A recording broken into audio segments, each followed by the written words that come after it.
Hello there, Laura Johnson along with you here at the Georgetown Fair, and of course now we're starting into the back half of the fair, at least a couple of days left.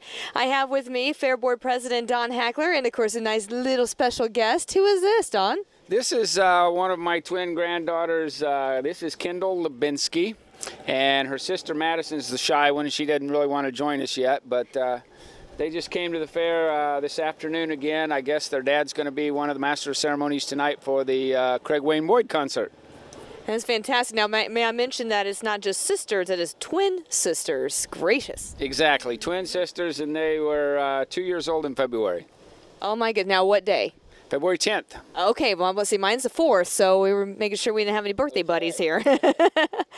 and so, really, I got to say something about the weather. I'm not sure who you put the money down on to make sure that you have this fantastic weather here at the Georgetown Fair this year, but usually it is the hottest time of the year, but it has been pleasant and beautiful and wonderful all week long. Yeah, it has. We've really caught a break in the weather, and we got a little bit of rain last night, which was fine. It was starting to get a little dusty. We'd had the fire department had wet some roads down yesterday. The tractor pull getting that track ready. They had to use all kinds of water to get that track ready last night. And we got a little shower overnight, so now they've bladed the sticky stuff off the top of the track out there. And we've got a crew busy getting ready to have a Craig Wayne Boyd concert tonight. And now majority of the livestock shows are wrapping up, even though there's still a few shows that are left throughout. But I mean, it seemed to be very successful, especially in the swine barn. Swine barn was really up this year. Everything else was kind of steady from what it had been the last years, comparatively speaking. Dairy might have been off a little bit, but for the most part, you know, it was a successful livestock show. We had our showmanship events last night and our calf scramble and wrapped that up. We've got rabbits and llamas coming in on Saturday, so that should be an interesting show as well. And it is a very quick way to anger 8 pigs in 2.5 seconds is to send a bunch of kids to tackle them and put them back into the trucks. And our goal is always that nobody gets hurt, and either livestock or the kids in general. But they have a good time, and hopefully they'll be able to take their calves home. They're here on the ground, so they'll be able to take them home shortly and get them started for next year's projects. Now, something that I've been seeing as far as reviews, even on Facebook, is the new carnival, and actually some great reviews about the new Midway here this year. Yeah, we had Lures Ideal Rides. It was a carnival. We had our previous carnival contract. There was a sale and a dividing up of a partnership, and we were able to get Lures Ideal Rides, and it's really been a good match thus far. We've been very pleased, and Andrew Shandings and his crew have done a fabulous job, and it's really an attractive carnival, and it's really eye-appealing, and it seems to be fun for the kids as well. Well, and I've heard in the reviews they're clean, the staff is professional, they love working with the kids. You know, sometimes you might be in an unfortunate event where somebody's not necessarily enjoying their job, and so kind of whenever you're working on a customer service, which, you know, when you're working in a Midway, it is very customer service driven, that you want to make sure there's smiles everywhere. And, you know, from what I saw, that there was smiles everywhere there in the Midway. Yeah, and that's a positive. That's a positive for us. It's a positive for them. It's a win-win for everybody. And you know as well as I do that one of the big things that helps that also is the nice cool weather we've been having. Yes, very much so. And so now as we're getting into the back part of the Georgetown Fair, Craig Wayne Boyd tonight. Craig Wayne Boyd tonight, he's already on the grounds. We've got a good group out there working on getting that set up. He just gives a fantastic show.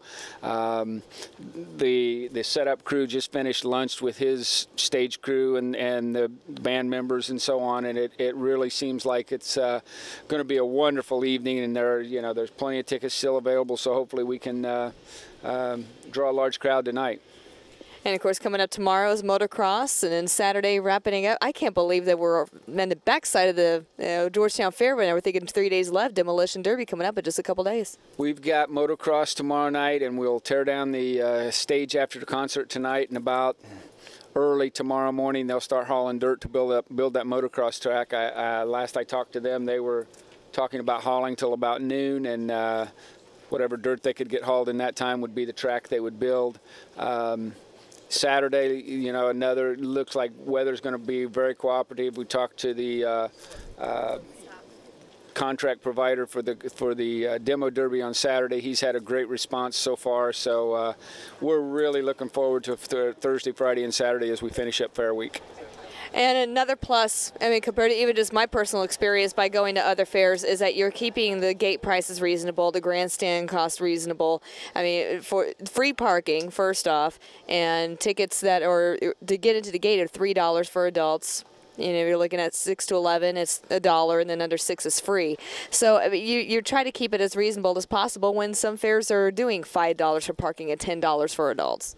Yeah, and it's something we've always had free parking available. It's been a plus for us. You know, who knows what's going to happen in Springfield, and everything hinges a lot on that. And I'm sure when we're wrapped up here, we will get a final report and sit down and take a look at things, and there's probably some areas that we're going to really have to scrutinize as far as what to do and what modifications to make, and hopefully be able to continue presenting the show that we've done so far this year. Well, and I got to commend you and everybody in the fair board for all the efforts that you do, because it isn't just something that happens a week before the fair. You're making plans for the following year right about the last couple of days of this fair. And that's especially going to be true this year. We will usually take the rest of the month of August off. We jump right back in September with our regular monthly meetings, and you know, we're a board of 24 people, and we really try to strive. We have our disagreements just like any group that size would, and for the most part, once we make a decision, it's everybody on board to get that decision carried out successfully. Well, I'm sure that we'll probably talk again here before we get wrapped up with the fair, but I know you got a busy schedule this afternoon, so it was very good to talk with you. Thank you very much. Appreciate it. All right, thanks. That is Don Hackler, the president of the Georgetown Fair Board, and as he and his crew continuing another fantastic Georgetown Fair, the 77th annual with pigtails and fairy tales here at the Georgetown Fairground. Just have a couple days left, so come on out and see us. For WITY, I'm Laura Johnson.